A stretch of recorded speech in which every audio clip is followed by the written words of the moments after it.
زمانګه په ذهن کې هو صرف دا دی چې واقعه د کربلا په دې میاشت کې راغله په 10 تاریخ باندې، نو د دې ته دا عزت میلو شو، خو د کربلا د وجې دې ته عزت نه دی میلو. د کربلا د واقعې نه مخکې دا ډېره با عزته وه. حضرت آدم علیه السلام چې کله د جنت نه ځمکې ته راکوشو نو ډېر زیات خپه او ډېر زیات په دغه خپله خطا باندې نادم او ډېر شرمنده و.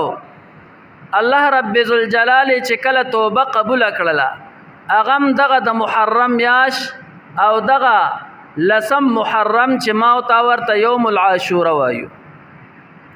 حضرت نوح علیه السلام په قوم باندې الله رب ذوالجلال طوفان راوستو د اوبو.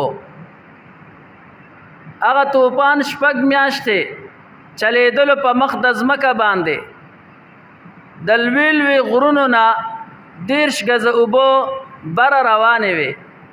کله چې دغه طوفان ودرېدلو، دغه کشتۍ ودرېدله په جودي غر باندې، نو وی دغم د یوم العاشورې ورځ وه، د محرم میاشت وه.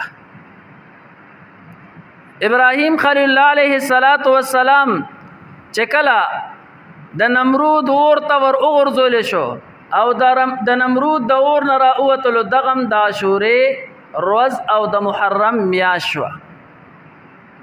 حضرت یوسف علیه السلام چې کله جیل ته بوتلی شو او د جیل نه بیا راوښکلی شو، دغم د عاشورې ورځ وه.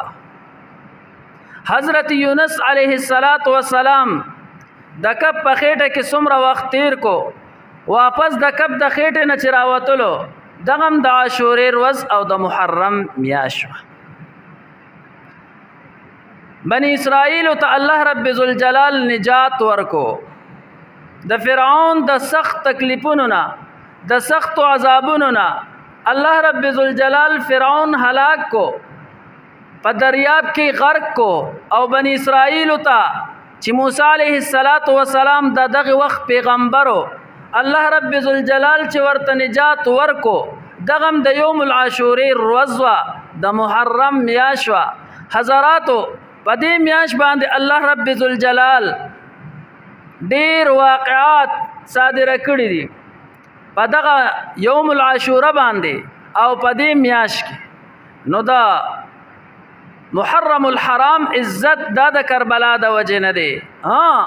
دومره دا چې د کربلا واقعه هم په دې میاشت کې راغلی ده. نو